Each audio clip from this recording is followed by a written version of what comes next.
Bismillahirrahmanirrahim. Assalamualaikum warahmatullahi wabarakatuh. Innal hamdalillah nahmaduhu wa nasta'inuhu wa nastaghfiruh wa na'udzu billahi min sururi anfusina wa min sayyiati a'malina. May yahdihillahu fala mudilla lahu wa may yudlil fala hadiyalah.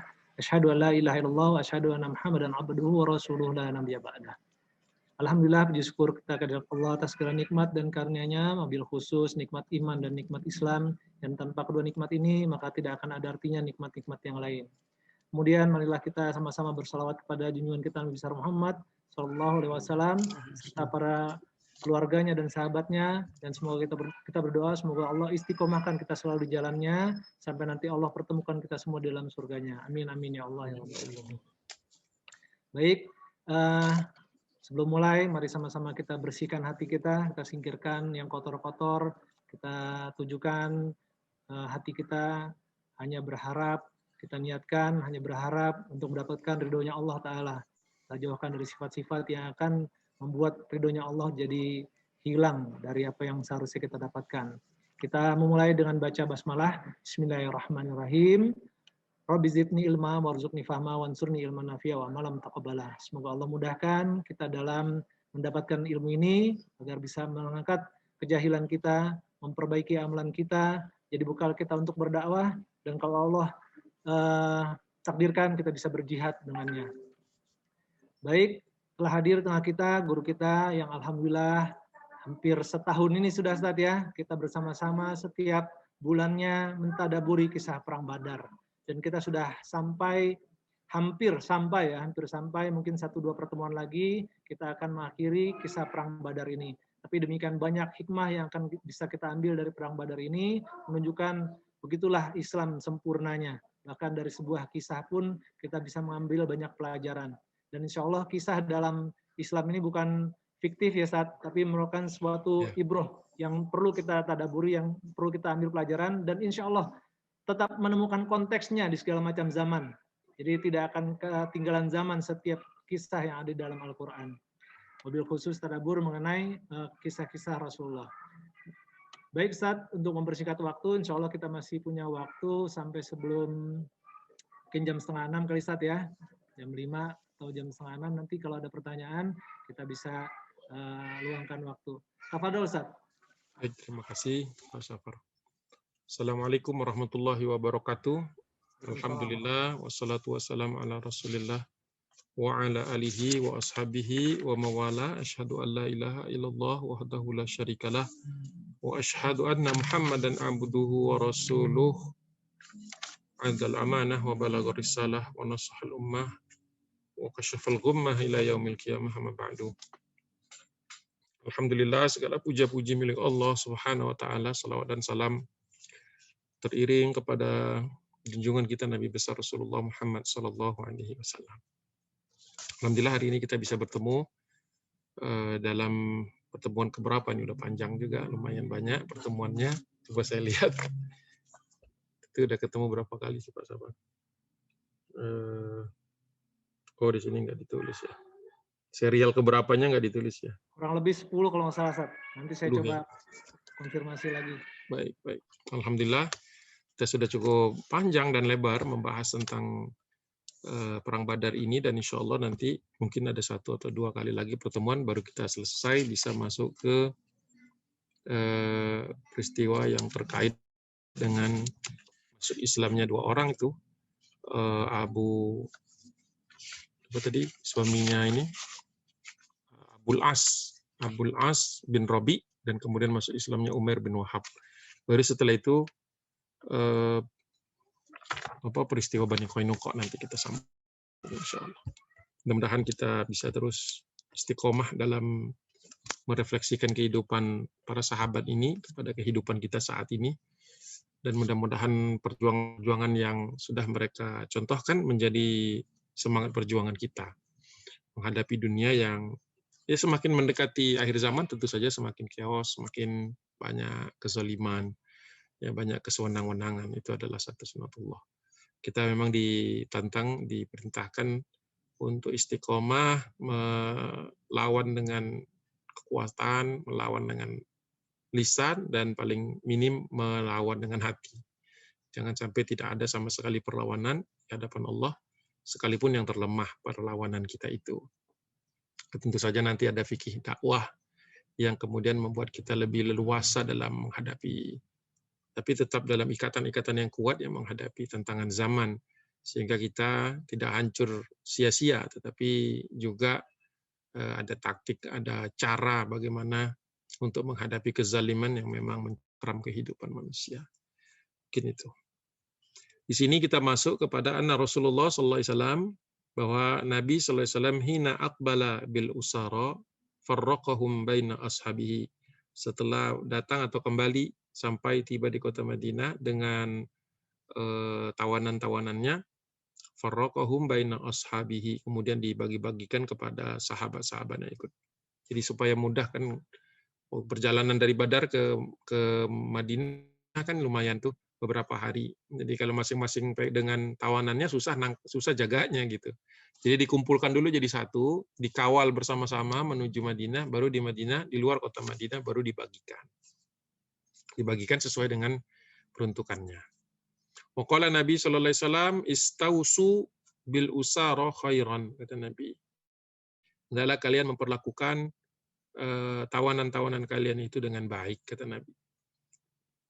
Dan kita mengetahui bahwa memang dalam Islam ya fikih, ketika kita punya tawanan, ketika punya budak itu cukup rinci gitu menggambarkannya, bagaimana tawanan itu dapat makanan seperti makanan kita, dapat perlakuan seperti perlakuan kita. Bahkan kalau dia tidak punya pakaian itu, atau kurang pakaiannya, diberi pakaian seperti kita memberi pakaian. Jadi ada ininya, ada kaidahnya gitu ya. Jadi bukan kayak memperlakukan hewan, atau hewan aja kan dia tidak diperlakukan buruk oleh kita, oleh muslim ya, apalagi tawanan yang manusia itu. Qala wa kana Abu Aziz bin Umair bin Hashim akhu Mus'ab bin Umair li abihi wa ummihi fil usara. Sampai-sampai istilahnya ya. Sampai-sampai Abu Aziz bin Umair bin Hashim, yaitu saudara dari Mus'ab bin Umair. Ya, Mus'ab bin Umair ini adalah siapa? Adalah salah seorang di antara dua guru yang dikirim Nabi kepada kaum Ansor ketika pasca Bai'ah Aqabah. Pertama itu para kaum Ansor minta guru yang bisa mengajarkan mereka. Maka dikirimlah oleh Nabi dua sahabat. Yang paling terkenal yang satu, yang Mus'ab bin Umair. Tapi ada satu lagi sebenarnya. Kalau menurut Ibnu Hisham, berdua mereka dikirim berbarengan. Yaitu Abdullah bin Umi Maktum. Jadi ada dua orang sahabat. Nah, sampai sedemikian rupanya ada kisah tentang Abu Aziz. Abu Aziz ini kakak dari Mus'ab bin Umair. Jadi Mus'ab bin Umair kan itu masuk Islam, berhijrah, kemudian menjadi gurunya kaum Ansor. Kemudian ikut dalam perang Badar, dan dia termasuk mendapat bagian saudaranya sendiri, Abu Aziz bin Umair. Jadi saudaranya ditawan oleh saudaranya sendiri. Seseorang yang ditawan oleh saudaranya sendiri. Qala faqala Abu Aziz marra bi akhi Mus'ab bin Umair wa rajulun minal ansar ya'siruni. Ya, sekali waktu Mus'ab bin Umair berjalan bersama salah seorang dari kalangan Ansor, melintasi dekat aku. Faqala syuddu yadaka bih. Syuddu yadaka bih. Oh, bukan. Jadi bukan jadi tawanan dia, jadi tawanan orang lain, tapi sedang bertemu. Ya, jadi Mus'ab bin Umair berkata kepada yang menawan Abu Aziz ini, ya. Jadi kata Mus'ab bin Umair, syuddu yadaka bih, kencangkan ikatan dia. Jadi waktu itu masih ditawan karena baru saja diringkus gitu. Jadi masih diikat tangannya karena dikhawatirkan masih punya dendam kesumat, masih emosinya masih meluap-luap, atau dia masih ingin melarikan diri. Jadi kata dia, kencangkanlah ikatan tangannya. Fa inna ummuhu dzatu mata', kata dia. Sesungguhnya ibunya itu pemilik banyak uang, seorang perempuan yang hartawan lah, seorang perempuan yang banyak duitnya, banyak perhiasannya. Ya, dzatu mata' itu banyak perhiasannya. Ya karena ya ibunya adalah ibunya, sama-sama itu ibunya, karena saudara kandung kan. Tapi Abu Aziznya ditawan oleh salah seorang sahabat Nabi. Jatahnya dia, tadi keliru di depan. Jadi kata Abu Aziz, ketika saudaraku melintasi kami atau melintasi aku sedang dalam tawanan itu, dia berkata, kencangkan ikatan tangannya karena ibunya banyak harta. La'allaha tafdihi minka. Jadi sesungguhnya semoga engkau mendapatkan harta tebusan darinya yang banyak. Ya. Jadi seperti itu. Qala kuntu fi rahtin minal ansar hina aqbalu bi min badrin fakanu idza qaddimu ghada'ahum wa 'asha'ahum khassuni bil khubzi wa akulu thamara. Oh, panjang ini. Liwasiyati Rasulillah sallallahu alaihi wasallam iyyahum bina. Nah, kemudian berkata di sini Abu Aziz, ya, aku sedang bersama orang-orang Ansor sebagai tawanan. Hina akbalu, jadi dalam keadaan bersama mereka. Ya, hina akbalu bi min badrin. Waktu itu aku dibawa sebagai tawanan dari perang Badar. Fakanu idza qaddimu ghada'ahum wa 'asha'ahum. Pada makan pagi, sarapan pagi, ya, ketika datang sarapan pagi, didatangkan sarapan pagi, sampai dengan sarapan dinner, makan malam, wa 'asha'ahum khassuni bil khubzi, dibagi saya dapat bagian khubz, roti, dikasih roti, ya, wa akalu tamara, dan aku diajak makan dan aku makan itu dengan kurma. Aku makan dengan kurma. Dan orang-orang melakukan itu liwasiyati Rasulillah sallallahu alaihi wasallam iyyahum bina. Ya. Dia kaget, ini menunjukkan menunjukkan ketakjubannya bahwa seorang yang ditawan oleh kaum muslimin itu bahkan mendapat makan. Karena orang Quraisy biasa menyiksa orang, tidak kasih makan. Bahkan dapat makanan yang cukup standar lah, dapat roti, dapat kurma pagi hari dan malam hari. Nggak tahu siangnya dikasih apa enggak. Mungkin ada orang kebiasaan orang makan cuma 2 kali sehari. Indonesia aja yang makan 3 kali mungkin gitu. Jadi dikasih makan, dan itu hanya yang membuat Abu Aziz ini tertakjub adalah hanya dengan satu wasiat Nabi. Rasulullah hanya mengatakan istausu bil usara khairan. Ya, istausu bil usara khairan. Cuman ngomong begitu aja katanya. Hebat sekali kaum muslimin ini, kata dia takjub gitu bahwa hanya dengan satu wasiat, salah satu nasihat dari Nabi Shallallahu Alaihi Wasallam, maka mereka melaksanakannya. Iyyahum bina, dan mereka melaksanakan itu terhadap kami ini yang jadi tawanan. Gitu. Jadi para sahabat yang nggak tipikal manusia yang jelimet gitu, ketika disuruh sama Nabi adil lah atau perlakukanlah mereka dengan baik, nggak nanya begitu gimana ya Rasulullah gitu. Kalau kita nanya lagi ngerjain enggak gitu, nanyanya aja panjang gitu. Tapi nggak melaksanakan. Para sahabat langsung memaknai, oh kalau begitu makannya dikasih sama dengan yang mereka makan. Jadi kita bisa juga melihat, karena standar makanan budak atau tawanan itu sama dengan yang majikannya atau yang menawannya, berarti sahabat makannya itu sederhana. Ini pemenang perang Badar loh, lagi dapat banyak ghanimah mereka. Kalau mau makan melebihi standar biasanya ya, Pak Safar, kita kadang-kadang kan ada keberhasilan dikit aja langsung makan-makan. Ya. Makan-makannya kan lebih lezat biasanya daripada makan biasanya kan. Kebayang nggak kalau habis perang Badar itu kan pasti ada rasa kepengen makan yang enak. Pada sahabat balik normal kok, dia makan roti biasa, makan kurma biasa, bahkan dibagi juga. Jadi membuat orang-orang takjub. Nah, ketakjuban inilah yang banyak membukakan pintu hidayah. Jadi sebenarnya hidup sederhana kita itu sebuah modal yang bagus untuk membuat membuka hidayah orang lain yang mungkin melihat kita atau menyaksikan kita. Jadi ya mungkin kita tidak sadar bahwa kita ketika hidup sederhana itu kita lagi berdakwah. Ya. Punya kemampuan untuk hidup lebih tapi hidupnya sederhana. Punya kemampuan untuk melakukan perayaan-perayaan tapi tidak melaksanakannya. Itu membuat orang takjub. Ya. Takjub. mataqa'u fiya di rajulin minhum kisratun khubzin illa nafahani biha. Bahkan ada salah seorang ya, atau tidak ada sebenarnya kalau dibalik bahasanya, tidak ada satupun di tangan orang itu, tidak ada seorang pun kalau ada di tangannya itu kisratul khubzi, makanan roti yang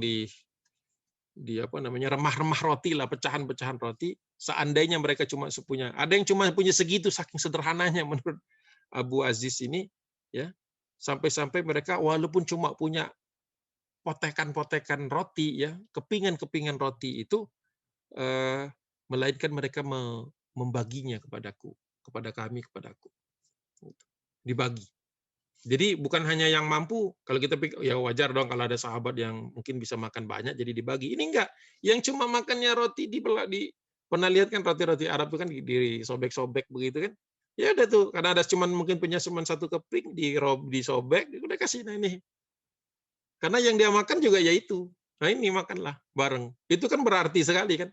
Untuk orang yang punya berpiring-piring makanan, yang bagi itulah wajar-wajar aja. Tapi kalau orang yang cuma punya sekeping roti, membaginya menjadi 2, itu kan sudah semacam 50% dari makanannya. Itulah pengorbanan. Itulah sikap para sahabat ketika diperintahkan Nabi istausu bil usara khairan. Jadi semuanya pada semua level. Jadi semua level sahabat, dari yang the have maupun yang the have not. Dari yang kan para sahabat juga ada yang dilebihkan Allah rizkinya, ada yang kurang. Dan mereka melakukan pembagian itu tanpa melihat, kalau saya nggak usah lah, orang udah miskin, masa orang miskin masih berbagi juga, misalnya gitu. Ya. Atau saya misalnya mungkin ada sahabat yang karena kaya jadi dia berbagi, tidak. Ternyata berbagi itu adalah sifat mayoritas sahabat. Berbagi itu adalah suatu budaya mereka. Jadi tidak perlu lagi diajari, gitu, tidak perlu lagi diajari. Masya Allah. Nah, pada saat itulah qala fastahyi fa'arudduha ala ahadihim fayarudduha ala ma yamassaha.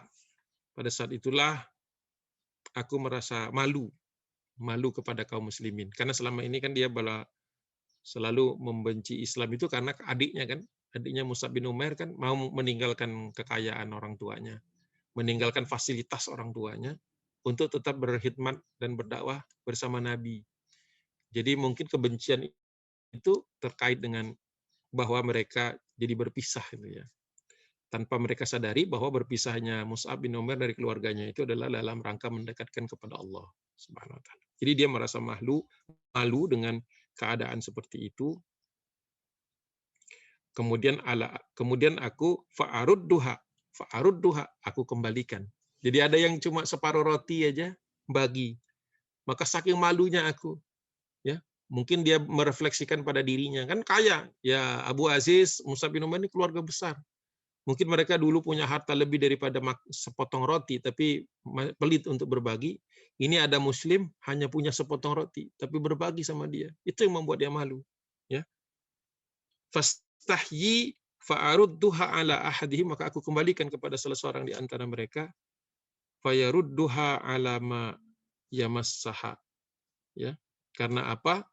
Mereka mau memberikan, terus dikembalikan lagi kepada aku. Padahal mereka nggak punya apa-apa. Wah, itu membekas sekali pada Abu Aziz. Itu ya. Jadi peristiwa Badar ini juga ada sisi humanitasnya, ada sisi kemanusiaan ketika orang-orang kaum muslimin. Jadi bukan hanya perlakuan kepada para tawanan saja, tetapi bagaimana ketulusan pada kaum muslimin, baik yang punya rezeki lebih maupun yang sederhana, itu mencengangkan semuanya berbagi. Dan itu sangat berbekas di hati Abu Aziz bin Umair. Allahu alam, tapi tidak disebut di sini apakah dia kemudian masuk Islam. Kalau saya lihat dari nada bicara atau nada penulisan ini oleh Ibnu Ishaq ini besar kemungkinan. Maaf, saya belum sempat cek ke Syiar A'lamun Nubala misalnya tentang apakah Abu Aziz bin Umair ini masuk Islam atau tidak. Saya duga masuk Islam, tapi belum, mungkin waktunya nggak cukup untuk ngecek itu. Itu satu kisah. Kemudian Ibnu Hisham menjelaskan wa kana Abu Aziz sahiba liwa'il musyrikin bi Badrin. Jadi Abu Aziz itu juga pemegang bendera. Kalau Mus'ab bin Umair pemegang bendera kaum muslimin mewakili muhajirin, kakaknya memegang panji-panji musyrikin di seberang di barisan seberang. Jadi dia adalah salah seorang pembawa bendera kaum musyrikin di Badar. Nah, kemudian ba'da Nadri bin Ibn al-Harith dan itu bendera dia peroleh setelah An-Nadr bin Harith terbunuh. Jadi pembawa bendera itu biasanya kalau dia terkena panah atau terbunuh di dalam peperangan, biasanya tugas itu langsung diserahkan kepada orang berikutnya yang dianggap setara kemampuannya. Jadi Abu Aziz mendapatkan, makanya dia tertawan karena pembawa bendera itu disumpah untuk tidak mundur. Kalau orang lain mungkin bisa mundur, pembawa bendera itu adalah orang yang paling tabah di antara pasukan. Karena dia tidak boleh mundur, bisa kebayang tuh kalau benderanya mundur duluan orang masih berperang. Mungkin yang lainnya ikut kocar-kacir karena kan bendera ini tempat rally, tempat orang berkumpul, tempat orang untuk bertemu lagi, menyatukan soft lagi seandainya tercerai-berai selama peperangan itu, setelah perang itu berkecamuk. Jadi bendera biasanya tempat bernaungnya orang-orang bertahan di dalam suatu medan perperangan atau medan pertempuran.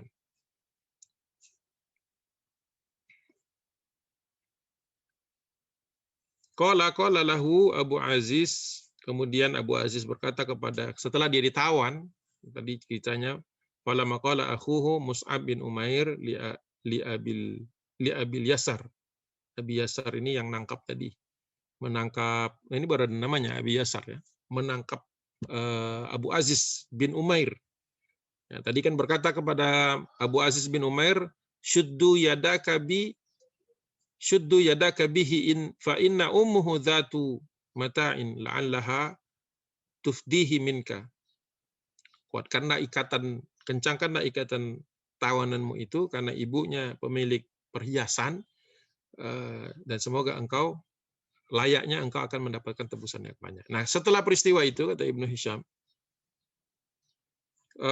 faqala lahu Abu Aziz, kemudian Abu Aziz berkata kepada Mus'ab, ya akhi, wahai saudaraku, hadhihi wasatuka bi, apakah seperti ini? Apakah engkau berkata seperti itu karena melihat aku? Faqala lahu Mus'ab, kemudian Mus'ab berkata kepadanya, innahu akhi dunak, sesungguhnya aku berkata kepada jadi memanggil kata-kata akhi itu bukan kepadamu, kata Mus'ab bin Umair. Aku berkata kepada siapa tadi?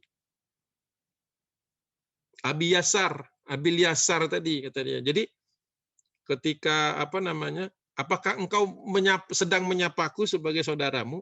Kata dia, bukan, kata Mus'ab bin Umair, saya lagi menyapa yang nangkapmu itu. Itu yang saudaraku itu yang itu, padahal kan secara nasab kan dia itu saudaranya.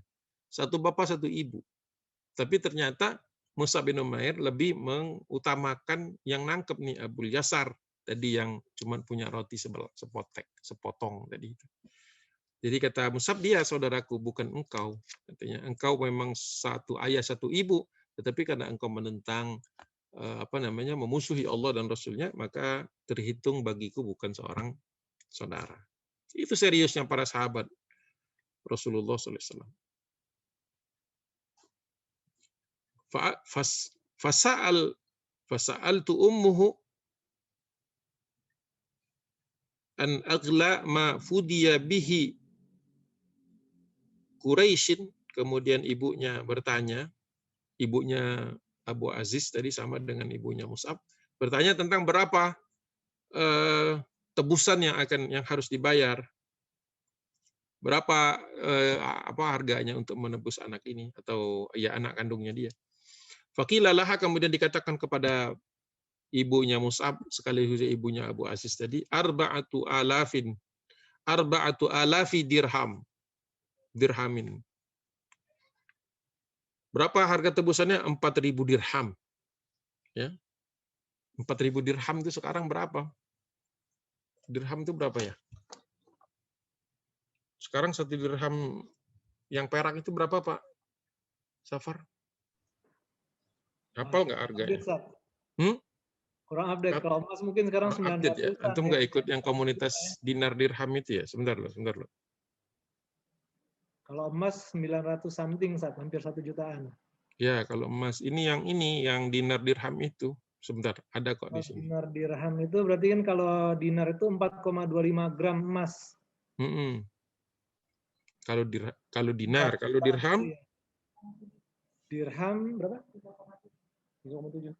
Dirham. kalau dinar 3,3 juta belinya. Kalau dirham itu 62.000. Kalau mata uang itu dikonversi ke uang sekarang. Oh iya iya. Dinar 3,7 hampir 3,8. Oke. Tapi ini bukan dinar yang kulit segala macam begitu ya. Ini yang benar-benar Iya, dinar emas perak. Gitu. iya, dinar konversian dari emas batangan, Ustaz ya. Ya, sebentar Anda kaliin ya. Ambil yang 65.000 itu berapa jadinya? Penasaran aja harga tebusnya berapa sih? 240 juta untuk nebus siapa namanya? Abu Aziz tadi. Yang ketangkep itu kan sekitar 70 orang ya. Kalau dikali 7 berapa jadinya, Pak? 70 orang kalau total semuanya. Sekitar 16 miliar. 16 M uang yang beredar. Seandainya semua ditebus, kan ada yang dibebaskan secara cuma-cuma oleh Nabi. Seandainya 70 orang itu semuanya ditebus, kurang lebih sekitar 16 miliar itu uang berbentuk uang dinar maupun dirham yang bergerak dari Mekah menuju Madinah, karena kan orang-orang menebusnya kan di Madinah bukan di Badar. Jadi orang-orang itu kan ada masa setelah perang Badar tuh keluarga-keluarga besar Quraisy yang ingin agar saudaranya yang tertawan itu dibebaskan, biasanya mereka kemudian berangkat seperti ibunya Abu Aziz tadi, ibunya Mus'ab bin Umair juga radhiyallahu anhu. Nebus dikasih harganya 4.000 4.000 dirham. Faba'atsat bi arba'ati alafi dirhamin fafadathu biha. Kemudian dilepaskan, dikembalikan. Jadi mendadak kaya tuh 240 juta ya. Untuk ukuran sekarang juga kalau langsung dapat 240 juta ya lumayan itu untuk sahabat, walaupun sahabat tidak jadi berubah gitu lifestyle-nya. Jadi mereka ya tetap seperti biasa, makan ya saya tetap 1 roti, mungkin tambah 1 butir kurma gitu. Selebihnya uangnya dikemanakan? Banyak yang beli pedang, karena waktu itu banyak juga yang nyewa pedang gitu kan. Ada yang beli baju besi gitu. Jadi karena mereka berpikir ya nanti akan ada perang lagi, masa berangkat di Badar begini nanti berangkat perang berikutnya sama aja gitu. Jadi banyak sahabat yang investasi di bidang persenjataan. Tapi lebih banyak lagi nanti mereka yang biasanya dipakai untuk mereka infak dan sodakohkan kepada para janda, pada keluarga-keluarga yang ditinggalkan para sahabat yang lain yang syahid. Biasanya begitu. Di dalam kisah-kisah yang dalam hadis-hadis yang lain. Kita lanjutkan qala Ibnu Ishaq wa kana awwala man qadima Makkah bi musabi Quraisyin al Haisuman Ibnu Abdullah al-Khuzai. Jadi adalah orang pertama yang tiba di Mekah membawa kabar musibah, mendapat kabar kemalangan ini, kekalahan orang Quraisy di Badar ini adalah Haisuman namanya. Haisuman bin Abdullah bin Khuzai. Faqalu, dia berkata kepada orang-orang di Mekah, ma wara'aka, kata dia. Oh, di orang-orang yang maaf. Faqalu, mereka orang-orang bertanya kepada dia, ma wara'aka, apa yang kau bawa? Kalau aslinya ini apa di belakangmu? Maksudnya berita apa yang kau bawa? Qala kutila Utbah bin Rabi'ah wa Syaibah bin Rabi'ah. Telah terbunuh Utbah bin Rabi'ah, Syaibah bin Rabi'ah, wa Abul Hakam bin Hisham, ya. Kemudian wa Umayyah bin Khalaf, wa Zam'atu ibnul Aswad, wa Nubaitu wa Munabbih ibn al-Hajjaj, wa Abul Bakhtari bin Hisham. Itu disebutkan semua. Jadi disebutkan sama dia setelah mati orang-orang Abul Hakam itu Abu Jahal. Telah mati orang-orang hebat ini. Falamma ja'ala yu'addadu asyraf Quraisyin, dan dia teruskan lagi satu persatu nama-nama pemuka-pemuka orang-orang Quraisy. Qala Safwan bin Umayyah, berkata Safwan anaknya Umayyah yang bapaknya Umayyah bin Khalaf mati di Badar itu. Ini Umayyah yang saudagar yang kaya raya, musyrik yang menyiksa menyiksa Bilal bin Rabah waktu sebelum mereka hijrah, sebelum sahabat hijrah. Wa huwa qa'idun fil hijri. Waktu itu Safwan bin Umayyah lagi duduk-duduk di dekat Hajar, di dekat Hijri itu ada yang menyebutkan salah satu pojok ya apa namanya Ka'bah itu. Mereka lagi duduk-duduk di situ. Kemudian dia berkata, mendengar kisah bahwa bapaknya sudah mati di Badar dan banyak orang-orang hebat lainnya yang sudah mati juga. Wallahi in yaqil hadza ya. Apa nih? In yaqil hadza fas'aluhu anni. Jadi Safwan ini nampaknya tidak bisa menerima kenyataan. Dia mengatakan, orang ini Haisuman nih menghayal, kata dia. Dia masih apa istilahnya kalau orang tuh lagi shock itu tindakan pertama dia adalah denial. Denial itu apa namanya ya? Menyangkal ya, menyangkal kejadian. Jadi kata dia, in ya'qil hadza fas'aluhu anni. Kalau dia sudah kehilangan akalnya. Kalau kalian mau tanya tentang kejadian sesungguhnya, kau boleh tanyakan kepadaku. Faqalu ma fa'ala Sufyan bin Umayyah. Apa yang sebenarnya terjadi, wahai Sufyan bin Umayyah? Qala ma huwa dzaka jalisan fil hijri. Jadi dia katakan di sini sambil dia berdiri atau duduk di atas apa namanya hijir tadi. Mungkin hijir Ismail yang dimaksud. Waqad wallahi ra'aitu abahu wa akhahu hina kutila. Oh, dia jadi sebenarnya ini ingin menunjukkan belasungkawanya. Sesungguhnya aku melihat bapaknya dan akhahu, saudaranya, hina kutila, ketika terbunuh. Gimana maksudnya ini?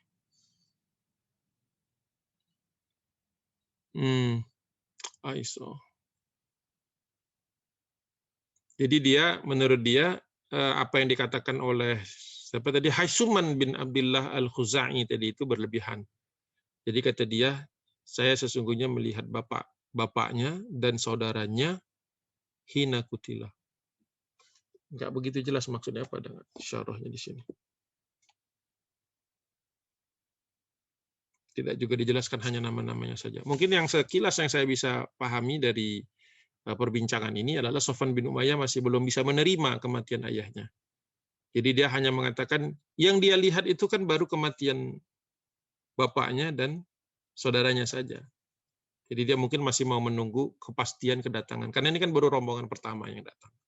Jadi Safwan bin Umayyah masih belum mau menerima kenyataan bahwa bapaknya sudah mati. Jadi menurut dia, dia kan cuma lihat bapaknya saja. Hanya melihat kakaknya saja. Dia kan nggak ngelihat bapak saya mati. Gitu kira-kira. Kalau saya dudukkan dalam keadaan yang kira-kira terjadinya pada waktu itu. Karena penjelasannya tidak banyak ini. Dan dari kalimatnya, dia mengatakan itu. Qala Abu Rafi. Kemudian ada seorang yang bernama Abu Rafi. Maula Rasulullah SAW. Berarti ini di Madinah. Budaknya Nabi SAW. Kuntu gulaman lil Abbas bin Abdul Muttalib.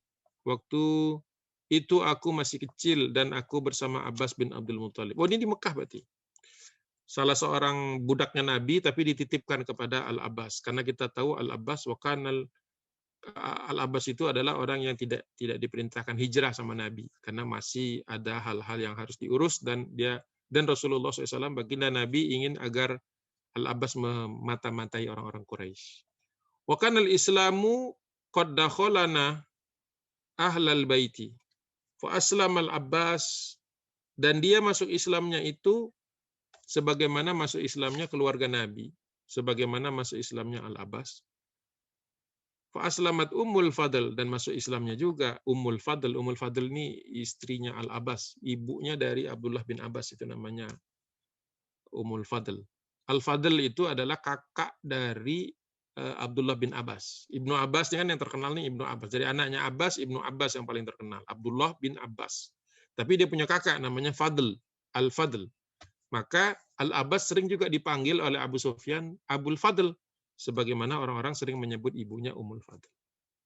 Wa aslamtu, kemudian aku masuk Islam juga. Aku masih kecil, jadi aku dititipkan di Al-Abbas, tinggal bersama Al-Abbas. Ketika Al-Abbas bin Abdul Muthalib paman Nabi masuk Islam bersama istrinya, aku pun masuk Islam. Kata Abu Rafi. Wa kana Al-Abbasu yahabu qaumahu wa yakrahu khilafahu. Al-Abbas waktu itu masih menyembunyikan pada kaumnya keislamannya karena khawatir terbongkar kedudukan dia, karena Rasulullah memerintahkannya agar tetap menjadi mata dan telinga. Jadi orang sepanjang pengetahuan orang sampai dengan Fatu Mekah, Al-Abbas itu belum masuk Islam. Tapi Al-Abbas kita tahu punya musola di dalam rumahnya seperti Nabi punya musola. Ini kemarin ada buku menarik dari Kairo, judulnya The House of Khadijah binti Khuwailid. The House of Khadijah binti Khuwailid in Makkah Al-Mukarramah. Buku ini tahun 89, terinspirasi dengan atau ditulis sejak data tahun 89 ketika kerajaan Saudi lagi ingin memperluas dan menggali sebagian dari luar Jadi kan perluasan Masjidil Haram itu kan beberapa tahap. Nah, di tahun 89 itu ingin dibuat underground-nya, dibikin bagian bawahnya. Nah, ketika digali waktu itu ditemukan di spot di dekat Masjidil Haram, nggak kelihatan. Kebalik ini. Ini ada sisa-sisa rumah nih. Nih yang ini nih. Sisa-sisa rumah. Nah, ketika sisa rumah itu diteliti oleh para arkeolog, dicocokkan tempatnya, nampaknya match dengan tempat bekas rumah Nabi Shallallahu Alaihi Wasallam sama Bunda Khadijah. Maka kemudian dibuatkan sketsa denah rumahnya berdasarkan penemuan arkeologis itu. Karena dari tahun 25 itu sempat hilang karena tertimbun macam-macam. Nah, dari situ kemudian dibuatkan model 3D-nya. Pakai software, pakai komputer gitu ya, di-generate bahwa rumah Nabi itu seperti ini. Kelihatan nggak? Ini. Maaf ini. Nah. Jadi memang rumah zaman dulu, sahabat rumah Nabi, rumah Al-Abbas yang sudah masuk Islam itu ada musola bukan tersembunyi, ada musola di dalam rumahnya. Ya, musola di dalam rumahnya, khusus kalau rumah Nabi itu ya mungkin ini rumah zaman dulu ya. Rumah zaman dulu itu ada bagian yang ditutup, ada bagian yang dibuka. Nih. Ini ada bagian yang tertutup, ini ada cut away view. Beratap ada yang enggak gitu. Terus ya. Di sini ada yang void, ada yang kalau hujan turun hujan, kalau panas panas. Jadi Rasulullah kan beberapa hadis itu suka duduk di musolanya. Kita bingung musola di mana. Rasulullah punya musola di dalam rumah, dan kalau kita lihat proporsi musolanya lebih besar dari rumah. Jadi bukan ada rumah besar terus ada pojok musola, bukan. Ada musola besar baru ada pojok rumah. Lantum lihat di sini. Ini kamar Fatimah, maksudnya kamar di mana Bunda Khadijah melahirkan Siti Fatimah. Kemudian di sini ada tempat yang pertama kali Jibril datang kepada Nabi, makanya disebut kamar Jibril. Di sini ada ruangan khusus Rasulullah kalau sedang mau menyendiri. Di dalam rumah Rasulullah punya tempat sendiri untuk ya zikir ya. Tapi di sini ruang ini luas nih, tempat terbuka. Makanya Abu Lahab kan rumahnya di samping rumah Nabi tuh. Suka melempar kotoran nih ke sini nih. Ya, dilempar kotoran gitu. Masuk ke rumah Nabi. Makanya Rasulullah kadang-kadang suka membersihkan kalau lagi sholat di sini, kadang-kadang kena timpuk. Sampai nangis tuh Fatimah. Gitu. Kalau anak-anak Rasulullah yang lain kan waktu itu sudah besar-besar. Ini ada masalahnya. Jadi membayangkannya seperti ini. Dari atas, ini dari samping. Nah, sekarang kalau kita lihat kenapa Al-Abbas bin Abdul Muthalib kan sudah masuk Islam. Sudah masuk Islam, tapi dia diperintahkan Nabi untuk merahasiakan keislamannya untuk tugas-tugas spionase, tugas-tugas intelijen. Nanti kita akan bahas itu waktu kalau sampai Fatu Mekah. Dia masih lama Fatu Mekah, ini baru Badar. Ya. Ada itu kisahnya. Coba saya bacain aja, supaya nggak penasaran. Karena terkait Al-Abbas.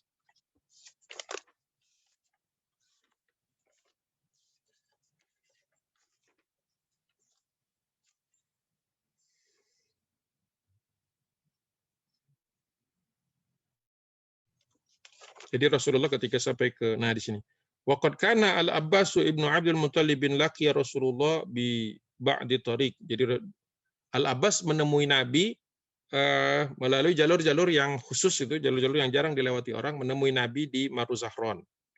Kemudian laqiyahu bil Juhfa, tapi dia baru ketemu dengan Nabi di Juhfa, muhajiran bi iyalihi, dalam status sebagai seorang yang hijrah bersama keluarganya. Wa qad kana qabla dzalika muqiman bi Makkah. Karena sebelumnya status dia selalu mukim di Mekah. Jadi tidak pernah dia pergi dari Madinah, tapi atas perintah Nabi SAW. Ala siqayatihi wa Rasulullah SAW anhu radin.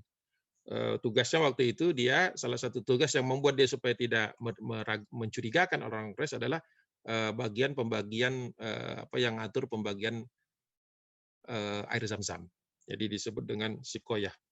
Dan Rasulullah SAW mengetahui itu. Rasulullah ridho kepada itu. Maksud Nabi, ini memang perlu satu orang ditanam di Mekah untuk mendengar informasi tentang apa yang dilakukan orang Mekah terhadap kaum muslimin. Makanya ketika perang Khandaq itu kan dapat kabar dari Al-Abbas bin Abdul Muthalib bahwa rombongan datang dengan jumlah yang besar.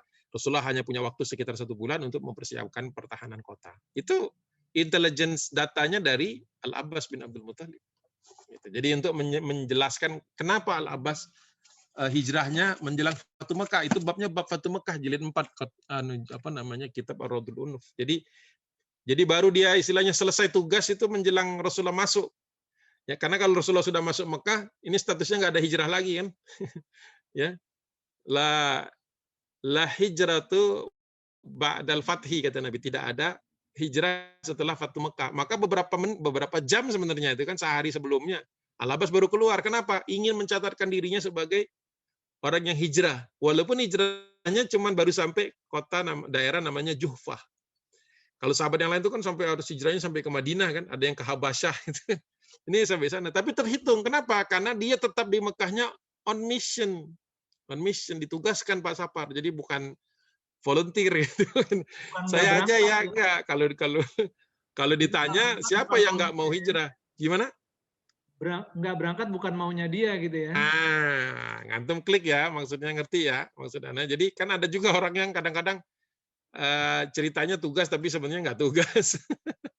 Karena takut aja gitu. Ada juga orang yang ya saya menyembunyikan ini saya karena tugas gitu. Tapi sebenarnya itu bukan tugas. Kalau ini kan benar-benar perintah Nabi. Karena nanti dia kan berangkat bersama iyalihi, bersama keluarganya. Jadi bayangkan itu on mission sama keluarganya sekaligus. Kalau ketangkep aja habis. Itu, atau paling tidak dia pasti dianiaya. Nah itu kisahnya harus tahu latar belakangnya, makanya juga nggak bisa juga nih badar-badar aja gitu juga. Karena ada keterangan-keterangan kan, kalau kita mikir, loh kok Al-Abbas masih di Mekah sih gitu kan, kalau misalnya kita belum tahu susunan ceritanya ini secara keseluruhan. Makanya kita bawa sedikit datanya dari itu tadi. Jadi Abu Rafi juga tinggal di situ ya. Mungkin nggak sempat ikut rombongannya Umar, jadi nggak sempat hijrah. Sudahlah, daripada di mana udah bantuin Al-Abbas saja gitu, karena Al-Abbas on mission, tapi nggak dikasih tahu mungkin ya. Allahu a'lam bishawab. Nggak tahu bagaimana Rasulullah bisa menyekat-nyekat itu kan. Ada yang tahu, ada yang cukup tahu, ada yang nggak perlu tahu. Kita juga kalau nggak dikasih tahu banyak, nggak usah cari-cari tahu sebenarnya. Kaidahnya itu begitu dalam intelijen. Kalau kita nggak tahu banyak, jangan nyari-nyari. Karena apa? Bisa jadi nggak tahunya kita itu adalah keberkahan. Karena kita nggak bisa bocorin kalau nggak tahu. Tuh, kalau kita tahu kan bisa jadi bocor. Karena kelalaian, karena mungkin disiksa suatu saat kan jadi ngomong. Tapi kalau nggak tahu apa-apa mau gimana? Nah itu nanti pembahasannya menarik nih kita. Gimana? Nggak boleh kepo ya. Iya. Ya kalau berita-berita lain nggak apa, tapi kalau intelijen udahlah gitu. Kalau antum nggak dapet, berarti tandanya antum nggak perlu dapet. Gitu aja sederhananya. Yang nggak dapet ya udah, jangan. Kok antum nggak dikasih tahu sih? Nanti orang jawabnya antum sakit hati kan? Iya sih kalau kasih tahu ke antum bocor. Ya misalnya jadi malu. Udah lebih baik nggak tahu aja. Malah bagus kok kalau nggak tahu itu. Jadi nggak ada beban. Ini kadang-kadang kita nafsu banget kepengen tahu. Semuanya kepengen tahu. Terus akhirnya nulis status. Jadi bocor.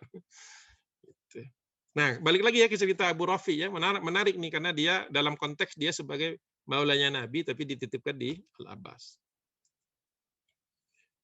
Tadi, jadi menjelaskan kalimat tadi bahwa Al-Abbas di Mekah itu dalam rangka tugas, ya, di dalam rangka tugas. Berapa lama dari tahun 2 Hijriah? 3, 4, 5, 6, 7, 8. Sekitar 6 tahun. 6 tahun. Kan hijrah kan tahun ke-10 ya.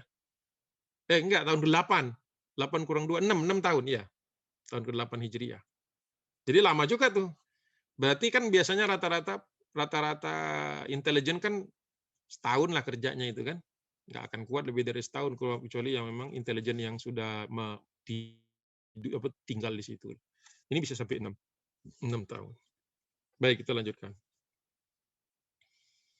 Jadi di sini bagus kalimatnya, wa kana yaktumu islamahu, dia menyembunyikan Islamnya. Nah, tapi kalau nggak dibarengi dengan keterangan yang tadi bisa jadi suuzon di sini. Jangan sampai suuzon. Jangan sampai suuzon. Wa kana dza malin katsirin mutafarriqin fi qaumihi. Dia terkenal orang yang kaya raya, banyak hartanya dan biasa berbagi kepada kaumnya. Jadi untuk jadi intelijen itu juga harus nggak mencurigakan gitu, nggak menjadi sasaran hasad orang. Kalau jadi sasaran hasad kan orang akan cari-cari kan. Tapi kalau orang baik, orang ya layaknya orang-orang yang dermawan, yang lewat-lewat saja. Menarik ini kalau mau digarap, dibahas sebagai salah seorang uyun istilahnya dalam hadis itu, uyun Rasulullah SAW, ya. Mata-matanya Rasulullah SAW. Wa kana Abu Lahab qad takhallafa an Badrin. Oh, aneh ingat ini akhirnya nih. Jadi kata siapa namanya tadi, Abu Rafi, sesungguhnya Abu Lahab sengaja meninggalkan diri, tidak ikut serta di dalam Badar.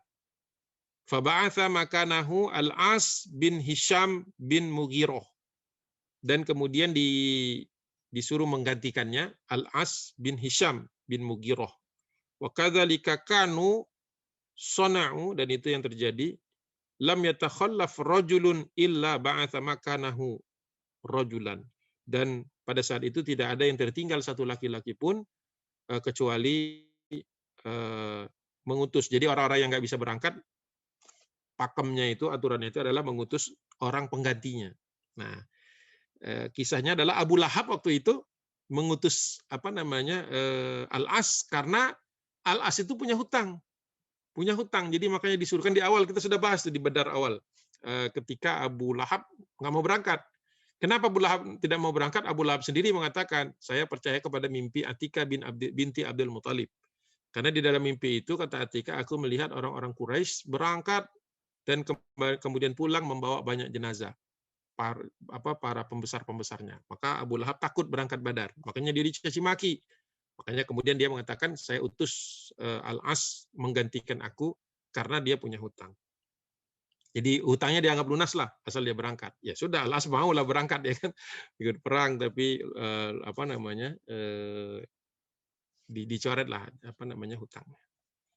Falamma ja'ahu al-khabaru an musabi ashabi Badrin, ketika sampai kepadanya kabar tentang kekalahan musyrikin di Badar min Quraisyin, ya, kabatahullahu wa akhzahu, maka Allah Subhanahu wa taala membungkam dia. Jadi dia nggak bisa lagi sesumbar kepada orang-orang bahwa kaum musyrikin itu pasti menang, dan wa akhzahu, dan Allah di situ merendahkannya, ya, menghinakan dengan kekalahan itu. Wa wajadna fi anfusina quwwatan wa izzan, dan kami, kata Abu Rafi, merasakan pada waktu itu pada diri kami satu kekuatan, satu kemuliaan. Tapi nggak boleh demonstratif gitu. Jadi kan diawasi juga nih, siapa nih di Mekah nih yang bergembira atas kekalahan Quraisy. Karena orang Quraisy juga mendeteksi sebenarnya ada yang Muslim tapi masih sembunyi-sembunyi, atau ada simpatisan, terutama dari Banu Hashim. Banu Hashim kan nggak semuanya sempat hijrah. Jadi dipantau tuh yang gembira, yang yang kalau dalam ngeklik smile gitu, terus ngasih like gitu kalau sekarang, ya. Kalau zaman dulu dilihatin tuh siapa nih yang tidak menunjukkan kesedihan. Karena orang Quraisy waktu itu terbiasa memukul-mukul dirinya, merobek-robek bajunya sebagai bentuk bela sungkawa. Gitu. Jadi kata Abu Rafi, kami yang sedikit ini yang Muslim yang ada di Mekah itu senang dengan kabar itu, tapi tidak bisa menyampaikannya. Qala wa kuntu rajulan dha'ifan, apalagi aku adalah orang kecil lah istilahnya, orang lemah, kata Abu Rafi. Wa kuntu amalul aqdah, dan waktu itu hanya seorang pembuat ini apa namanya? Pembuat mata panah. Dia pengrajin besi terus membuat mata panah. Dari situ penghasilannya. Anhiduha fi hujrati Zamzam, dan saya punya shop, punya apa namanya itu, tempat untuk motong itu, untuk apa kayak workshopnya itu, punya tempat untuk bekerja di dekat Zamzam. Karena kenapa dekat Zamzam? Logikanya kalau kita ngerti. Kan itu kan daerah, istilahnya daerah ring 1. Ya, kalau Ka'bah itu dianggap paling suci, maka di sekitarnya itu kan tempat tawaf. Di sekitarnya itu juga ada air Zamzam. Kenapa kok Rafi seorang maula ini bisa buka workshop di situ? Karena dia maulanya waktu itu dititipkan oleh Rasulullah kepada Al-Abbas. Dan Al-Abbas adalah as-sikhoyah, pendistribusi air Zamzam. Jadi salah seorang pembesar Quraisy, seorang ini Quraisy yang punya tugas, punya amanah, sebenarnya bukan amanah itu semacam prestis ya, sebuah status yang prestisius, yaitu pendistribusi air Zamzam begitu. Tapi kan Al-Abbas kan ikut perang Badar gitu. Jadi ini peristiwa ini adalah Abu Rafi ya lagi dengan kerjaannya, tiba-tiba rombongan datang menyampaikan kabar itu. Terdiamlah, kata Abu Rafi, siapa tadi?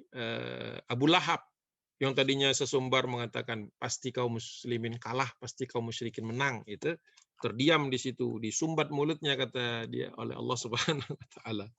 Ya, jarang-jarang dapat berita menggembirakan, tentu saja euforia ya untuk Abu Rafi, karena berita ini kan, berita kemenangan ini kan dia merasa bagian dari yang menang, walaupun dia berada di tengah-tengah kota Mekah yang lagi berkabung. Wallahi ini lajalisun fiha anhitu aqdahi. Ketika itu saya lagi duduk, ketika lagi bekerja di situ, lagi menajamkan mata panah. Jadi dia jual mata panah. Dulu mata panah itu dijual. Jadi kalau orang mau beli ya siapin kayunya, pasang sendiri. Nah, gitu. Jadi dia menjual mata panah.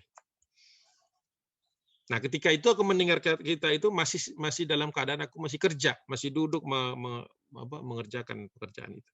Wa indi Ummul Fadl, dan bersamaku ada istrinya Al-Abbas. Ya, yang Ummu Fadl ya tentu saja ngecek lah apa lapak-lapak yang dimiliki sama Al-Abbas. Al-Abbas kan juga pedagang kan. Nah, salah satunya dia kan yang melindungi Abu Rafi di situ. Orang tahunya itu workshopnya Al-Abbas, tapi yang mengerjakannya Abu Rafi. Kalau Abu Rafi saja tanpa terkait dengan Al-Abbas tentu nggak boleh jualan di situ. Ibaratnya jualan di zona paling prestisius ya. Bahkan ada sebutannya orang Quraisy itu, daerah itu disebut Jiranullah. Daerah di situ adalah tetangganya Allah. Jadi satu tempat jualan yang tentu saja strategis. Nah, wa indi Ummul Fadli jalisah, lagi duduk juga tuh di sebelah situ, ya, lagi berada di shop itu. Wa qad sirna ma ja'ana minal khabari. Kemudian ada orang yang datang dan kita waktu itu sangat gembira dengan kabar tadi. Idz aqbala Abu Lahab, kemudian datanglah Abu Lahab. Abu Lahab datang ya tentu saja mencak-mencak. Nah, di sini terjadi kisah. Qala Ibnu Hisham wasmu Abu Sufyan Al-Mughirah, kok Abu Sufyan masuk di sini. Faqala Abu Lahab berkata kepada Abu Sufyan, jadi ada Abu Lahab, ada Abu Sufyan ngobrol di depan lapaknya Abu Rafi.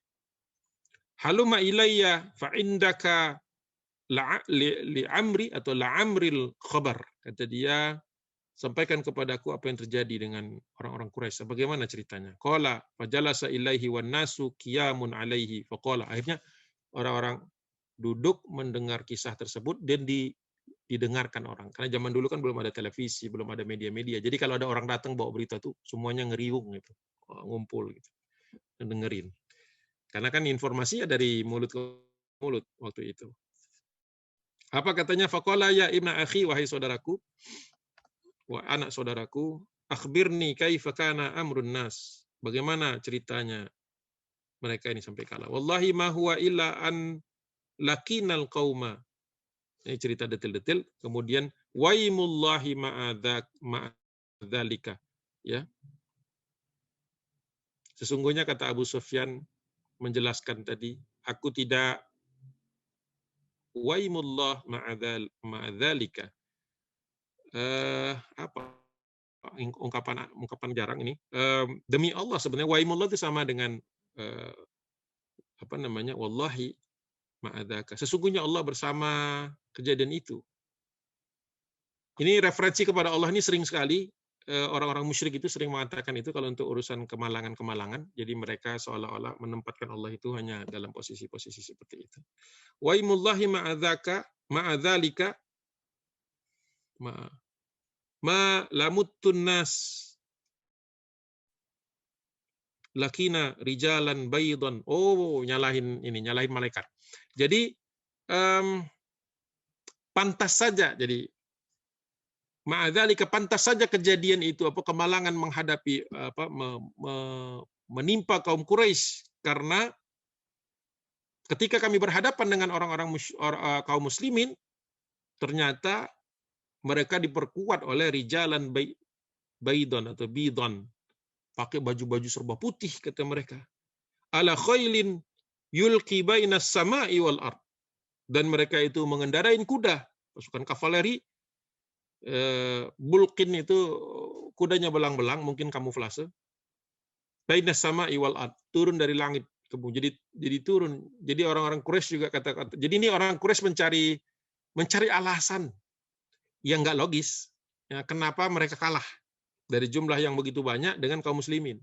Jadi ya kan lagi cerita nih, lagi disaksikan orang, kebetulan ceritanya itu di depan tokonya Abu Rafi. Kumpul di situ. Jadi kata mereka, pantas saja kita kalah kata mereka, karena kaum muslimin dibantu dengan laki-laki yang banyak, ya. Sejumlah laki-laki berpakaian putih naik kuda turun dari langit, gimana nggak kalah kita? Wah, gitu. Jadi ya namanya orang kalah kan cari-cari akal untuk membela dirinya. Wallahi ma taliku syai'an wala yakumu laha syai'un. Jadi waktu itu dia katakan bahwa tidak ada satupun orang yang bisa bertahan menghadapi serbuan itu. Dan tidak ada yang berdiri, maksudnya tidak ada yang mampu istilahnya mencegah datangnya rombongan pasukan berkuda berwarna putih, berbaju putih, kudanya belang ini. Qala Abu Rafi. Abu Rafi nyeletuk. Nah, ini kasus nih, jadi kasus nih.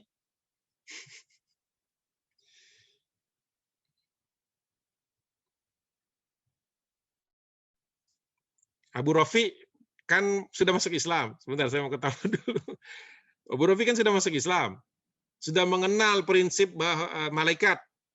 Mengerti siapa malaikat, apa tugasnya, sudah tahu. Masuk Islamnya sabiqunal awwalun Abu Rafi. Ada beberapa hadis juga yang diriwayatkan sama Abu Rafi, maula Nabi SAW. Saking semangatnya dia untuk mencegah omongan itu. Kan ini kan dia melihat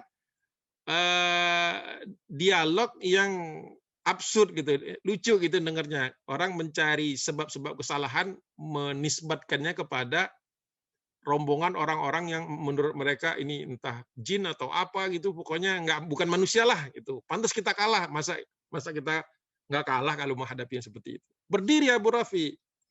Farafa'tu itu maksudnya cabut. Aku angkat, aku cabut. Tunubal hajrati biyadihi. Kemudian aku cabut ujung tenda itu kan ada ininya tuh, ada yang penyangganya itu. Aku cabut penyangga tenda, kan shopnya ini jangan dibayangkan kayak ruko ya, tapi cuma ya pojokan, ada alat-alat, kemudian ada tendanya untuk nutupin biar gak panas, dan ada itu loh, apa namanya itu kalau kita bikin tenda tuh? Tiang tendanya itu, tiang-tiang yang terbuat dari besi tentu saja. Nah, dari besi atau dari kayu. Sama Abu Rafi dilepas. Dilepas sama dia diacung-acung. Tsumma qultu, aku berkata, tilka wallahi al-malaikah, kata dia. Saking semangatnya. Woi, kata dia, kalian itu membual, itu para malaikat katanya gitu. Semangat dia, lupa kalau dia masih di Mekah. Qala farafa'a Abu Lahab. Abu Lahab berdiri. Yadahu fadaraba biha wajhi darbatan syadidatan. Abu Lahab nggak suka dengar itu karena dia kan sebenarnya memang dia sudah tidak suka dengan kekalahan itu. Apalagi cerita Abu Sufyan ini adalah justifikasi kekalahan gitu. Tapi kenapa ada budak tiba-tiba begitu bersemangat mengatakannya itu sebenarnya malaikat. Nah, ketahuan kalau dia muslim. Begitu. Berdiri Abu Lahab, ya, wa rafa'a Abu Lahab yadahu, diangkat sama dia tangannya. Abu Lahab gede badannya. Ya. Fadaraba biha wajhi, ditamparnya mukaku darbatan syadidatan, dengan tamparan yang mantap. Qala, berkata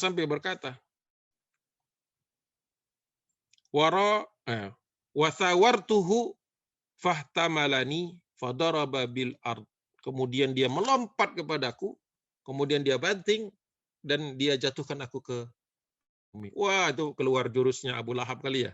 Nabok ya, Abu Rafi orangnya kecil, udah ditabok kepoyongan, kemudian dipegang, diloncat itu istilahnya, dibanting, kemudian dibanting. Summa baraka alayya yadribuni. Masya Allah. Dia menggunakan lututnya. Ini kayak kisah-kisah yang Black Lives Matter nih, Black Lives Matter di Amerika kan, banyak orang kulit hitam kan dianiaya sama polisi Amerika kan, dibanting dulu ke bawah, pak, mungkin disemprot apa dulu atau dikasih senapan pistol yang buat kejut itu yang orang langsung kehilangan kesadaran, jatuh, kemudian summa baraka alayya yadribuni, kemudian lututnya nimpa saya sambil menekan kepadaku. Jadi cara menyiksa orang ini bukan hanya polisi Amerika belajar kepada polisi Israel, tapi belajar kepada Abu Lahab ini. Kalau di dalam sirah ini yang pertama kali Abu Lahab nih yang mempraktekannya. Wa kuntu rajulan dhaifan, aku waktu itu adalah orang yang kurus, yang dhaifan di sini bukan lemah, artinya betul-betul saya itu secara fisik kata Abu Rafi kecil gitu. Nah, siapa yang bantu? Ini kan menjelang matinya Abu Lahab ini sebenarnya. Kalau yang sudah pernah dengar kisah ini, inilah ajalnya Abu Lahab. Tidak di Badar, tapi masih terkena Badar. Nah, siapa yang membela Abu Rafi? Bisa ditebak nggak? Kuis. Mungkin ada yang sudah tahu sebelumnya. Abbas. Hah? Al-Abbas. Belum nyampe, dia masih rombongan di belakang. Oh. Siapa ya? Pak Sapar akan mengumrohkan ini kali yang bisa. Masya Allah. Nanti kalau sudah dibuka, kalau sekarang belum. Ayo Pak Sapar. Kasih tahu aja Ustadz langsung. Nggak sabar. Pasti nggak diduga orangnya. Anaknya ya? Anak siapa? Ibnu Abbas. Ibnu Abbas masih Sofyan. kecil. Sofyan. Abu Sufyan netral. Oh. Hampir habis tuh orang-orangnya, siapa lagi yang ada di dekat tenda itu. Ayo, satu orang lagi tinggal yang belum disebut. Ummu Fadl ya? Ya. Iya, Ummu Fadl. Tolong dikirim. Pak Sapar tolong umrohkan. Amin. Baik ini. Iya betul. Istrinya Abbas berarti ya? Iya, istrinya Al-Abbas. Istrinya Abbas, iya. Mau lanjutin ya dikit lagi ntar sebelum kita selesai. Faqamat Ummul Fadli. Ummul Fadl berdiri. Jangan main-main. Ini kan lapaknya Al-Abbas, walaupun yang jaga Rafi. Ngapain itu si Abu Lahab main injakan pegawai orang, lihatnya begitu. Pegawainya Al-Abbas kan. Oh, Abbas jangan dibuat main. Keluarga Al-Abbas kan petarung juga gitu kan. Faqamat Ummul Fadli ila amudin min umudil hijrah. Cabut tiang yang satunya lagi. Tiang yang satunya lagi dilepas sama Ummul Fadl, Masya Allah. Fa'akhadathu fadarabathu bihi darbatan. Langsung nggak pakai ngomong, namanya juga ngacak-ngacak ngacak-ngacak lapak orang kan, cabut langsung disikat, pas kena. Ditombakin begitu, cetek gitu, diambil tiangnya itu, kemudian oleh Ummul Fadl kemudian dikibaskan gitu dan terkena. Qalaat, terkena. Fi ra'sihi, di kepalanya pula, kenanya di kepalanya. Syajjatan munkaratan, sampai belah ya. Syajjatan munkaratan itu terbelah, terkuek, istilahnya kalau kita kena luka, kalau yang harus dijahit itu kan lukanya itu kan udah nggak bisa digabung, istilahnya keblek itu, kebuka itu, Bocor. kena sayatan. Jadi tajam kan, saya katakan tadi Pak Zafar, ujungnya itu tajam. Itu yang disikat sama Ummul Fadl, jebret kena. Mungkin nggak nyangka juga, atau wallahu alam, saya nggak tahu. Ya Ummul Fadl istrinya Al-Abbas juga bukan sembarangan. Wa qalat istad'aftahu. Beliau berkata, jangan kau siksa dia, an ghaba anhu sayyiduhu, mentang-mentang bosnya lagi nggak ada. Bahasanya itu gitu ya, bikin kita debar-debar ya. Jangan kau perlakukan semena-mena, maksudnya Abu Rafi, jangan kau semena-mena lakukan hanya karena an ghaba anhu sayyiduhu, hanya karena gaib, karena tidak ada di tempatnya sayyiduhu, majikannya. Siapa majikannya? Bukan Rasul, kan Rasul kan ditipin. Makanya Al-Abbas belum pulang. Masih di dalam rombongan yang kalah itu, termasuk orang yang selamat karena perintah Nabi kan, Rasulullah memerintahkan kepada sahabat agar kalau ketemu Al-Abbas menghindar aja, jangan ditarungin, karena dia itu sebenarnya di situ terpaksa. Karena kalau dia nggak berangkat Badar, orang langsung tahu dia adalah masih masih kerabat Nabi, dan orang akan menduga dia punya sesuatu. Jadi Al-Abbas itu terpaksa berangkat. Makanya kita sudah bahas Pak Sapar nih beberapa pertemuan yang lalu, bisa di rewind, dicek lagi. Ada masa ketika Abu Hudzaifah, tapi bukan Ibnu Yaman ya, Abu Hudzaifah yang waktu itu menolak perintah Nabi untuk mengecualikan Al-Abbas. Coba mundur dikit. Ada kok, mungkin 2 atau 3 atau 4. 2, 3 atau 4. Abu Hudzaifah namanya, di sini nih, di halaman 76. Kata Nabi SAW, inni qad araftu anna rijalan min bani Hashim wa ghairihim qad ukhriju karhan. Sesungguhnya sudah aku peroleh informasi bahwa ada sekelompok orang dari Banu Hashim dan selainnya, bahwa mereka keluar bersama orang-orang musyrikin Quraisy di dalam perang Badar ini karhan. Karhan itu terpaksa. Ya, involuntarily. Jadi bukan karena mau. La hajata lahum biqitalina. Tidak ada urusan mereka tidak mendukung memerangi kita. Faman laqiya minkum ahadan min Bani Hashim fala yaqtulhu, kata Nabi. Barang siapa kalian ketika bertempur itu ketemu dengan Banu Hashim, saya nggak tahu gimana mengidentifikasi Banu Hashim atau tidaknya ya. Tapi itu perintah Nabi. Maka fala yaqtulhu, kata Nabi. Jangan kalian bunuh dia atau hindari mereka. Wa man laqiya Abal Bakhtari ibna Hisham. Yang ketemu Abul Bakhtari, fala yaqtulhu. Wa man laqiyal Abbas bin Abdul Muttalib fala yaqtulhu. Kalau ketemu orang disebut sama Nabi, termasuk Al-Abbas bin Abdul Muttalib, bukan hanya Al-Abbas saja, tolong jangan sakiti mereka. Ibaratnya kalau terpaksa berhadapan-hadapan, cari lawan lain aja gitu, jangan ngelawan sama mereka. Itu perintah Nabi karena Rasulullah tidak mau. Jadi dilemanya itu begini. Al-Abbas terutama itu adalah mata-mata Nabi. Kalau dia terbunuh di Badar ya syahid juga lah insya Allah. Tapi karena dia on mission ya, on mission. Karena ada yang tidak on mission, yang kemudian dipaksa berperang di rombongan kaum musyrikin, itu dilaknat. Itu jelas tuh nanti. Ada juga, kalau kita sudah bahas juga. Nah, ini sekedar rewind lagi supaya nanti ada keinginan untuk melihat video-video sebelumnya. Kan dikasih nomor ya, urutannya itu ada nomornya kan ya, di Hijratul Kafah. Jadi mudah-mudahan masih ada itu.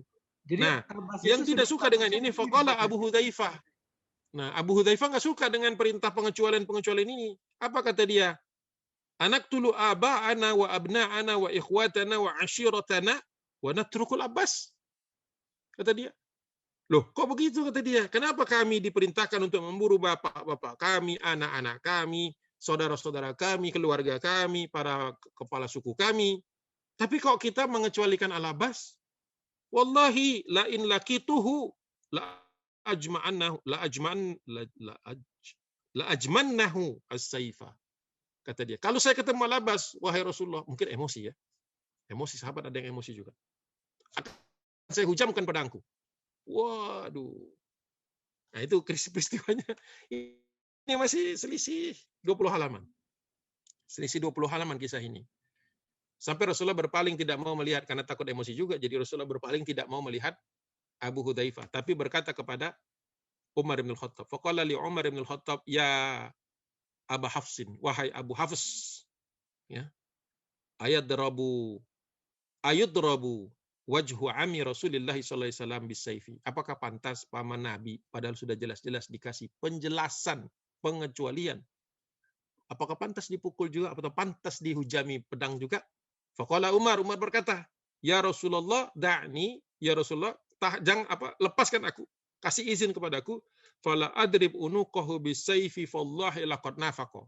Kasih kesempatan aku untuk menebas leher orang ini, maksudnya Abu Hudzaifah radhiyallahu anhu, yang mengatakannya Umar bin Khattab radhiyallahu anhu, akan saya tebas lehernya karena dia ini sudah nifak. Kalau di kamusnya Umar, orang nggak setuju dengan perkataan Nabi, saya sudah nifak, sudah munafik. Apalagi sampai kemudian melawannya, sampai mau membunuh Pak, padahal sudah dilarang. Lain kalau nggak ketahuan atau tidak tahu. Nah, penyesalan Abu Hudzaifah, dia berkatakan ma'ana bi aminin, ma'amana bi amini min tilkal kalimatil lati qultu yauma idzin. Aku tidak pernah merasa tenang akibat dari perkataan aku itu, ya, hari itu di Badar itu. Wala azalu minha khaifan. Selalu aku merasa ada rasa takut, rasa sedih, rasa menyesal, dan hanya bisa illa an tukaffiraha anni syahada. Dan aku mengira tidak akan bisa menutupinya. Tukaffira itu tidak bisa menutupi kesalahan itu ani dari diriku karena aku yang mau mengatakan itu, kecuali asyhada. Kemudian Ibnu Hisham mengatakan qutila yaumal yamama syahidan. Dia membawa rasa penyesalan itu dari Badar tahun kedua Hijriah. Kemudian pertempuran Al-Yamamah itu kan setelah Rasulullah wafat, ketika terjadi perang Murtad, ada peperangan yang dikirim oleh Abu Bakar menuju kampung Yamamah, yaitu kampungnya Musailamah Al-Kadzdzab. Berarti itu tahun ke-11 Hijriah, setelah Rasulullah wafat. Atau 12. Berarti 9 sampai 10 tahun itu penyesalan Abu Hudzaifah. Terkait dia tidak mau taat untuk mengecualikan Al-Abbas di dalam daftar perang. Balik lagi ke sini. Mana tadi? Nah, jadi berkata Ummu Fadl, ya, jangan engkau remehkan atau jangan engkau khianat, istad'aftahu. Jangan kau lemahkan, jangan kau anggap lemah. An ghaba anhu sayyidahu. Jangan kau, jadi kata Ummul Fadl, jangan kau ciderai dia, jangan engkau semena-mena kepada dia karena kelemahannya, gitu bahasanya itu, ya, hanya karena tuannya tidak ada di tempat. Qama muwalliyan dzalilan. Akhirnya apa yang terjadi? Faqama, akhirnya berdiri tuh Abu Lahab, kaget dia bawa kepalanya berdarah-darah, darahnya nggak berhenti-berhenti. Faqama muwalliyan dzalilan. Dia berdiri dalam keadaan terhina, dalam keadaan takut yang kemudian dia meninggalkan tempat itu. Gak berani dia ngomong sama Ummul Fadl. Wallahi ma asya illa sab'a layalin. Demi Allah, ini keterangan dari Ibnu Hisham menambahkan, demi Allah dia tidak hidup ma'asya illa sab'a layalin. Dia tidak setelah itu kehidupannya hanya tinggal 7 malam lagi, 7 hari lagi. Hatta ramahullahu bil adasati faqataltahu. Dan dia mati dalam keadaan luka yang tidak sembuh, ya. Al-adasah itu luka yang terus mengeluarkan darah. Jadi luka itu nggak bisa diobatin. Itu cara Allah ingin mematikan Abu Jahal dalam keadaan dia musyrik, dalam keadaan terhina, dalam keadaan dianggap pengecut oleh orang-orang. Itu jadi bahan tertawaan nantinya ketika rombongan sudah sampai, orang-orang mencari-cari mana Abu Lahab. Kata orang Abu Lahab sudah mati. Gimana matinya? Orang dia nggak perang. Mati kena tombak Ummul Fadl. Oh, pantes. Kata orang ngomongnya begitu aja. Jadi nggak ada empati, tidak ada simpati, tidak ada empati kepada kematian Abu Lahab. Tidak ada. Baik dari kalangan muslimin jelas, dari kalangan musyrikin juga tidak ada yang peduli sama dia. Jadi hati-hati jadi orang yang bunglon-bunglon begitu. Hati-hati jadi orang yang sebenarnya kan harusnya dia itu kan secara hukum kesukuan Arab tuh harusnya dia itu bersama Nabi. Seperti Abu Thalib membersamai Nabi sampai mati walaupun nggak masuk Islam. Harusnya dia itu sebagai bagian dari Banu Hashim, kan satu-satunya orang yang ketika diblokade, dia melarikan diri dari blokade dengan menyatakan saya putus dari mereka. Ingat nggak ada masa ketika kaum muslimin diblokade? Ya, ditutup pintu gerbangnya itu, ditutup syaibnya itu ditutup.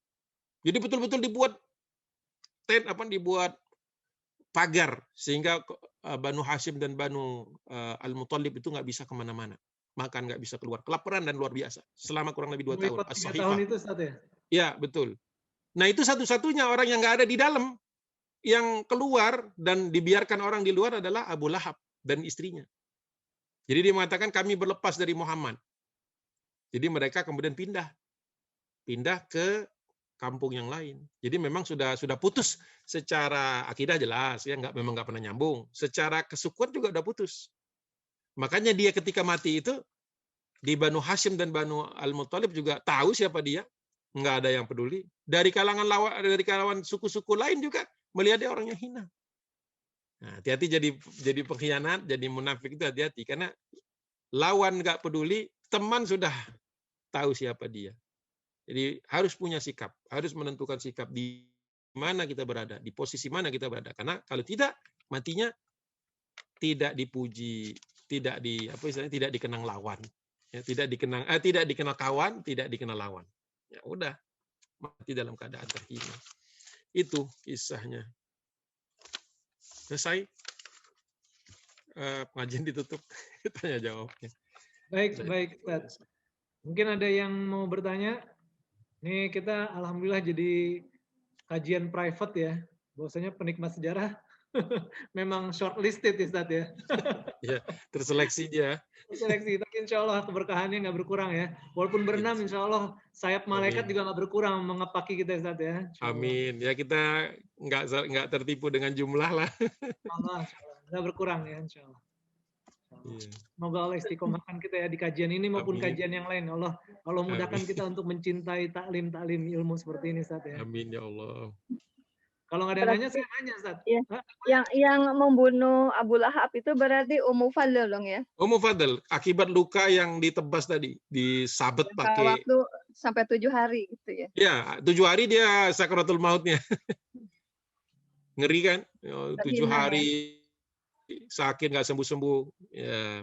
Bahkan ada yang mengatakan matinya udah bonyok, itu lukanya itu sudah menyebar kemana-mana. Ya Allah berkehendak kepada orang-orang yang hina, ya Allah hinakan. Syukran Ustaz. Kalau yang kisahnya meninggalnya sampai keluarganya nama Abu Rafi itu Aslam namanya. Maaf. Ya.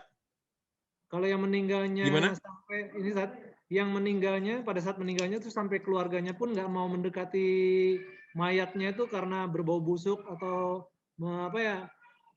tidak mengenakan gitu, itu Abu Lahab atau siapa Ustaz ya? Pak Abu Jahal. Ya ini juga termasuk yang dia lukanya akibat infeksi itu. Mungkin ini juga, mungkin ini. Oh gitu. Jadi penyebabnya karena itu ya. Jadi dia kalau di Sirah Nabawiyah Ibnu Hisham nggak dipanjang lebarkan. Ya tapi ini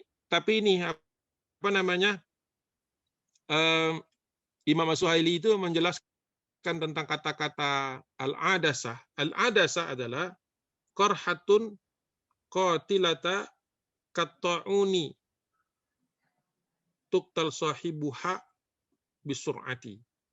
Jadi al-adasah itu adalah luka yang menganga atau akibat sesuatu benda, suatu sabetan, satu pukulan atau memang yang mematikan. kataun, tapi matinya itu seperti orang yang kena taun. Jadi orangnya itu matinya itu bukan karena sabetan, kan kadang orang mati kan karena dibunuh, plak itu di perang, sat misalnya mati.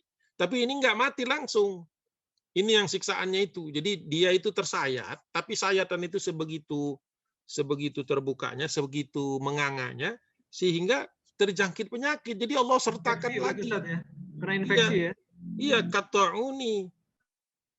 Jadi seperti taun yang membunuh orang yang ada, seperti taun yang menyebabkan kematian orang yang terkena padanya bisurati, tapi secara cepat. Jadi kalau taun lama gitu, kalau dia cepat cuma 7 hari. Ya 7 hari itu tetap lama kalau sakaratul maut, Pak. Apa enaknya gitu kan, sakit, kenapa nggak langsung aja? Ya Allah kan, kalau Allah menurunkan rahmat, lihat ya orang-orang yang soleh itu kan sebentar gitu, sebentar, hitungannya kadang-kadang cuma detik, kadang-kadang menit gitu ya, nggak lama itu kematiannya itu. Walaupun kena luka juga, misalnya karena kecelakaan atau apa, sebab-sebab materialnya, tapi sebab-sebab yang sifatnya syar'inya adalah ya memang waktunya sudah habis. Jadi Abu Lahab memang harus mati. Matinya bagaimana? Dalam keadaan itu. Dalam keadaan dia tidak bisa menerima tidak bisa menerima kegembiraan, luapan hati Abu Rafi gitu. Pada saat itu berarti kaum Quraisy, musyrikin Quraisy itu sudah tahu keimanannya Abu Rafi belum, Ustaz? Mungkin jadi terdeteksi, tapi Allahu a'lam. Tidak disebut. Sebelumnya baru terdeteksi mungkin pada peristiwa di kedai tadi, Ustaz ya? Iya, mungkin orang lihat, kenapa nih kok Abu Rafi kayaknya semangat gitu. Semangat kan berarti seneng gitu. Terus pada saat itu Al-Abbas itu sebenarnya sudah muslim belum, Ustaz? Ya. Al-Abbas sudah muslim belum, Ustaz? Kalau menurut narasi Ibnu Hisham sudah. Tapi ada sejarawan lain yang mengatakan sepulangnya dari Badar Al-Abbas masuk Islam. Oh. Ada 2 versi. Tapi kalau kan kita ngikutnya satu kitab, jangan mencela-mencela sebenarnya. Ya. Kalau sudah pakai ini ya nasi ini saja. Karena para ulama juga bertanggung jawab dengan sumber-sumbernya. Kalau Abu Hisham gimana, ada sumber-sumber Abu Hisham? Ya Ibnu Hisham itu kan mengambil dari Ibnu Ishaq, berarti yang mengatakan bahwa sudah masuk Islam. Tadi kan bahasanya jelas tadi. Kalau sudah masuk Islam nggak perlu pertentangan ya sama Abu siapa tadi? Abu Hudzaifah. Abu Hudzaifah gitu ya. Kan harusnya tapi kan Abu Hudzaifah ini mungkin emosi. Orang beriman juga kan ada emosi kadang-kadang kan, lagi kesel lagi gimana gitu. Mungkin emosional, dan dia kan jadi saya senang dengan Sirah Nabawi Ibnu Hisham ini, bahwa sahabat itu digambarkan bukan makhluk-makhluk yang tanpa salah, tetapi makhluk-makhluk yang cepat bertobat. Beda ya. Kan ada kitab, kadang ada buku yang pokoknya nggak pernah nulis kesalahan sahabat. Ya mungkin tujuannya supaya orang nggak gimana gitu dengan kisah Sirah Nabawiyah. Tapi menurut saya ya ceritakan apa adanya, sebagaimana dulu penuturan para muhaddisin kan, sama mu'arikhin, sejarawan dan ahli hadis, bahwa sahabat itu ada kekurangannya, tetapi kekurangannya itu kalah dengan kelebihannya. Nah, ini salah satu bentuknya adalah mereka itu kalau melakukan kesalahan segera bertobat, penyesalan yang mendalam, sampai kemudian melakukan kebaikan-kebaikan sampai akhirnya syahid. Itu bedanya. Kalau kita emosi mah sering gitu ya, tapi kemudian memohon istighfar kepada Allah karena akibat dari emosi itu, nah itu apakah sudah sekelas sahabat belum? Ya nggak mungkin lah secepat itu. Kita kan masih kadang-kadang suka menahan diri, menahan apa gitu karena malu gitu misalnya, atau nggak mau ketahuan orang ya manusia akhir zaman lah begitu. Kalau manusia dekat dengan Nabi kan seperti itu. Dan Rasulullah setelah itu nggak pernah mengungkit lagi Abu Hudzaifah dan kesalahannya. Rasulullah itu bukan tipikal manusia yang senang mengungkit kesalahan orang. Beliau memberikan kesempatan kepada seluruh sahabat untuk beristighfar kepada kesalahannya dan bertobat sesuai dengan, kecuali kaum munafikin. Baik, Ustaz. Ya. Ada lagi yang ingin bertanya mungkin? Kalau nggak ada, ini teman-teman yang hadir hari ini dapat informasi dari grupnya Hijatul Kafa atau dari WA yang lain ya? Dari Mbak Kiki. Oh, dari Mbak Kiki ini ya? Dari Mbak Kiki. Iya, Alhamdulillah. Japri juga. Direct semua, Japri. Di Iya, grup iya, juga ada. Mungkin saya kurang familiar, tapi kalau belum masuk ke grup nanti insya Allah bisa di-add nomornya di chat.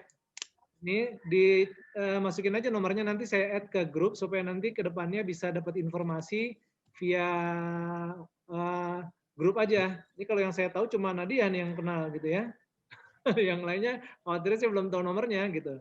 Kalau memang sudah masuk di grup HK 1, 2, atau 3, alhamdulillah. Tapi kalau belum, silahkan di chat nomornya, dimasukin ke chat room, nanti saya add ke grup, sehingga memudahkan juga mendapatkan informasi kajian-kajian setelah ini. Mungkin ada yang memang penikmat sejarah, penikmat siroh, yang bisa... Oh, ada juga nih di HK1. Oh ada. Mbak Nani di Ya. HK1 ya? Iya, Oke. iya. Kalau ini Bu Astiti atau ini Pak Barsi? Sudah ada di HK. Udah ada di HK juga, alhamdulillah. Ya. Ya. Alhamdulillah kalau gitu. Ya, insya Allah kita ketemu lagi bulan depan ya, Ustadz ya. Insya Allah. Sambungan berikutnya semoga Allah mudahkan. Kalau nanti lupa kita ingatkan via grup, via medsos juga insya Allah kita juga sampaikan. Semoga Allah mudahkan kita untuk tetap mencintai majelis-majelis ilmu yang manapun ya, bukan cuma hanya ini. Semoga Allah berikan keberkahan buat kita semua dari ilmu-ilmu yang telah kita dapatkan dari guru kita.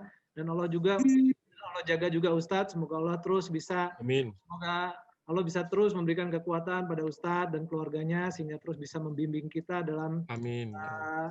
menggapai ilmu-ilmu yang menurut saya agak jarang ya, menggali tadabur Badar ini sampai 1 tahun penuh. Insya Allah kita sudah 1 tahun penuh nih ulang tahun ya. Ini 12 kajian kali pertemuan, nggak usah tahun tuh kayak kita ngajinya setiap hari. Padahal sekali Bulan depan tentang apa nih Ustadz? Nah, Masih yang tadi, tapi masuk kepada babnya Asru Abil As bin Rabi. Jadi bagaimana Abul As, suami dari Zainab binti Muhammad SAW, jadi suaminya Zainab, yang juga tawanan. Kalau tadi kan sedikit tentang tawanan, terus tentang Al-Abbas. Nah ini terkait dengan suaminya Zainab. Zainab bukan Zainab Al-Kubro, Zainab. Insya Allah. ada kekhususan perempuan ya. Ya, anak Nabi SAW. Mudah-mudahan itu nanti kita bahas. Baik, ada lagi? Mungkin yang mau disampaikan?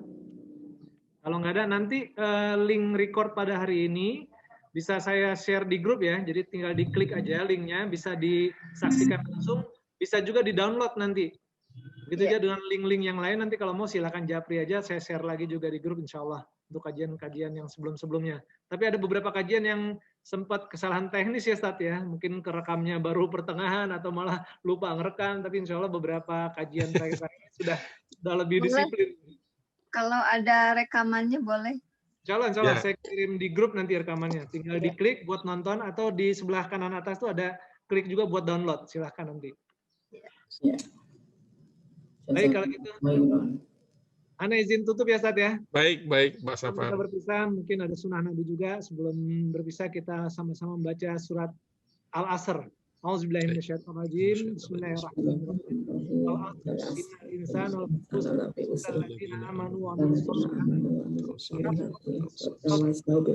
Tutup dengan baca doa kafaratul majlis. Subhanakallahumma wa bihamdika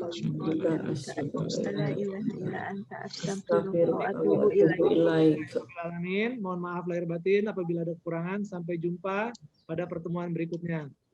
Billahi taufiq wal hidayah. Assalamualaikum warahmatullahi wabarakatuh.